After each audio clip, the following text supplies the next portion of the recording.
கும்மிடிப்பூண்டியை அடுத்த தேர்வழி பகுதியில் ராஜ்குமார் என்ற இளைஞர் கடந்த 4ஆம் தேதி தீக்குளித்திருக்கிறார்.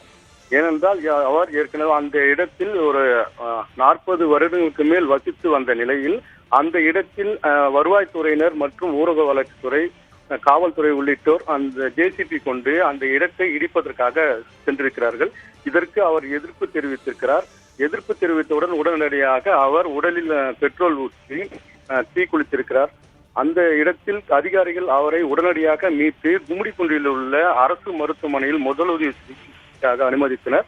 பின்னர் சென்னை கீழ்ப்பாக்கம் அரசு மருத்துவமனையில் அவருக்கு தீவிர சிகிச்சை அளிக்கப்பட்டு வந்தது. இந்த நிலையில்தான் பல்வேறு தரப்பினரும் கண்டனங்களை பதிவு செய்தனர். குறிப்பாக பாஜக மாநில தலைவர் அண்ணாமலை, பாமக நிறுவனர் ராமதாஸ் உள்ளிட்டோரும் இதற்கு கண்டனம் தெரிவித்தார்கள்.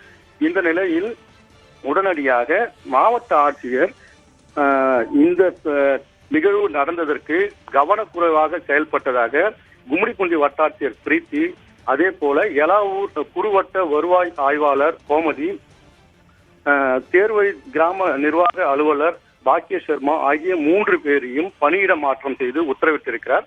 அதே போல அவர்கள் 3 பேர் மீதும் ஒழுங்கு நடவடிக்கை எடுக்கப்படும் எனவும் அவர் தெரிவித்திருந்தார். இது மட்டுமின்றி மருத்துவமனையில் சிகிச்சை பெற்று வரக்கூடிய அந்த ராஜ்குமார் என்ற இளைஞருக்கு உரிய மருத்துவ சிகிச்சை அளிக்க வேண்டும் என்றும் தெரிவித்திருந்தார். இந்த நிலையில் இன்று காலை தற்போது அவர் சிகிச்சை பலனின்றி உயிரிழந்திருக்கிறார்.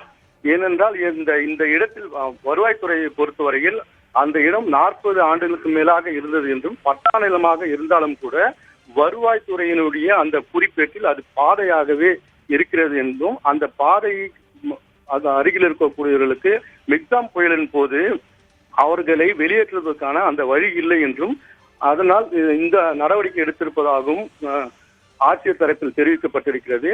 அதாவது இந்த காவல் நிலையத்தில் இது குறித்து வழக்கு பதிவு செய்த நிலையில் தற்போது இந்த ஆக்கிரமணம் மற்றும் இந்த கவனக்குறைவாக செயல்பட்ட 3 பேர் மீதும் நடவடிக்கை எடுக்கப்பட்டிருக்கிறார். ஒழுங்கு நடவடிக்கை எடுக்கப்பட்டிருப்பதாகவும் மாவட்ட ஆட்சியர் தரப்பில் தெரிவிக்கப்பட்டிருக்கிறது. தற்போது இந்த நிலையில் சிகிச்சை பலனின்றி இந்த ராஜ்குமார் என்ற இளைஞர் உயிரிழந்திருக்கிறார். ஆனந்த், தகவல்களை வழங்கியமைக்கு நன்றி எழில்.